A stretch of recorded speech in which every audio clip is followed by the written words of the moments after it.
No? Do you want to speak about Winnie? Yes, please. Okay. So my first contact with comrade Winnie Mandela was in the 70s, soon after my former husband, was unbanned. The first thing he felt he should do after that, because for 10 years nearly he wasn't able to visit anybody or promote any of the political ideas. Sorry, not 10 years, it was 5 years, the first banning order. And after the banning order was lifted, we felt that the first person we should contact is Winnie Mandela. And so even though she was banned and house arrested, banished to Brantford at the time, we visited her in Brantford. And on the pretext that we went to visit the children. But we met her, and it was clandestine at the time. It's okay to mention it now. It was a wonderful meeting. At that meeting, we discussed the possibilities of calling for, the release of Mandela. At the time, we felt that instead of just calling for the release of Mandela, we should widen it to the release of all political prisoners. What had happened is that there was a call made by a priest in Cape Town. I forgot the name now, but he had called for the release of Bram Fisher on the grounds of clemency at that time. And we felt that we should broaden that. Instead of just Bram Fisher, we should call for the release of all political prisoners. And so the whole idea of forming a clemency committee and asking for the release of all political prisoners, and that started from that visit to Comrade Winnie Mandela. When we visited her, we were really astounded at her tremendous courage, resilience, and her spirit, despite all the difficulties that she underwent, because by then she had been tortured, she had been arrested several times, banned, and then banished to Brantford. But she was still, very, very active, and, spoke about this whole thing quite animatedly, because she felt that it was a good initiative. And so we were really inspired and impressed with that first meeting with her. And after that, I've met her several times at different, women's organizations. We met in Parliament because we served in the same first 5 years of Parliament. We met at various other, functions and so on. And each time, the most outstanding feature was her courage and her resilience. Nothing would, daunt her. She just carried on fighting. Okay. What was your on a personal level? How did she touch your life, if any?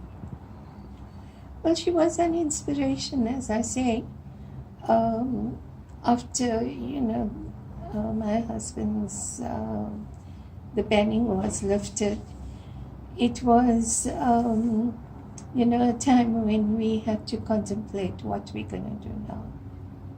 because we couldn't just sit back and say, okay, now, everything is okay. And that one of the motivations we felt of banning and house arrest orders was to deter people from continuing political activities.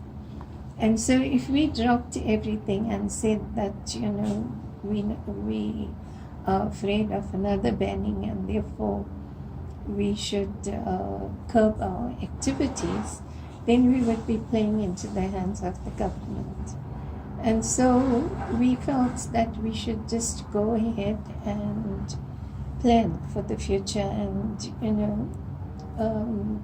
look at what political activities we were going to be involved in. So initially we were involved in student politics and so on. We met up with Steve Biko and, some of the younger leadership. And we participated also in the, sports campaigns where people were boycotting,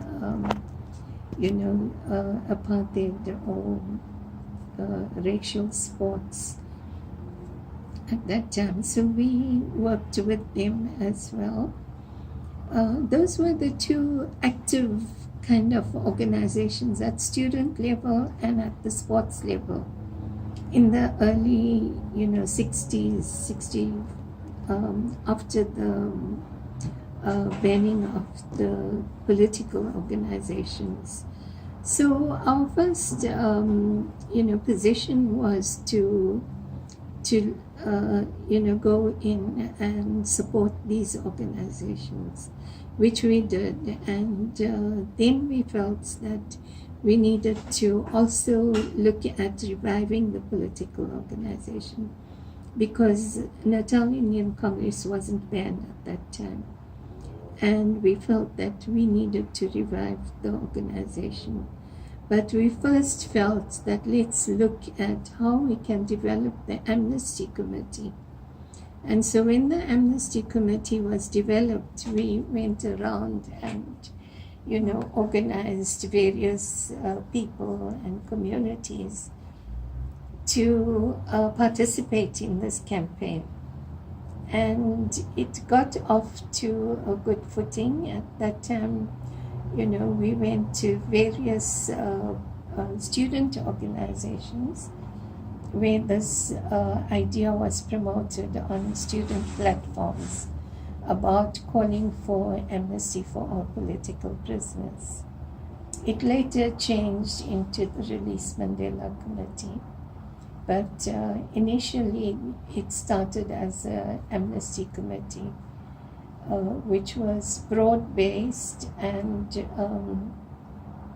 which involved a lot of communities. And so it was step by step, first the student movement, then the amnesty committee, then NIC, and looking at mobilizing the community. And once NIC was launched, very soon they banned my husband again. And I was also banned and house arrested. And so some of the leaders of the NIC, like George Supersad, and some of the others who were banned at that time. Any other words or messages that you want to convey? I think the most important message is that, governments and, authorities will always try to repress. But when one sees an unjust system, one has to do something about it.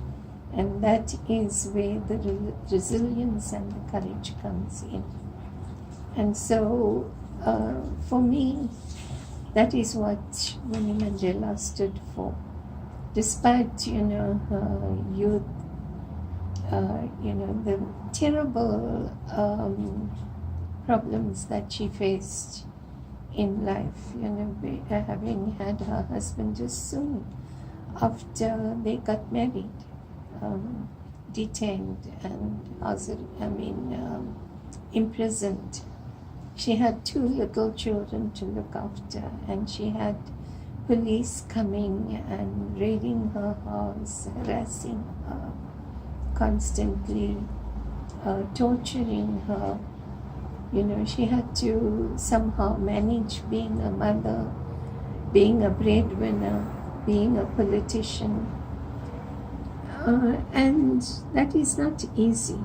I know we also had to do that, but on a limited scale, not as, on the scale that Winnie Mandela had to endure.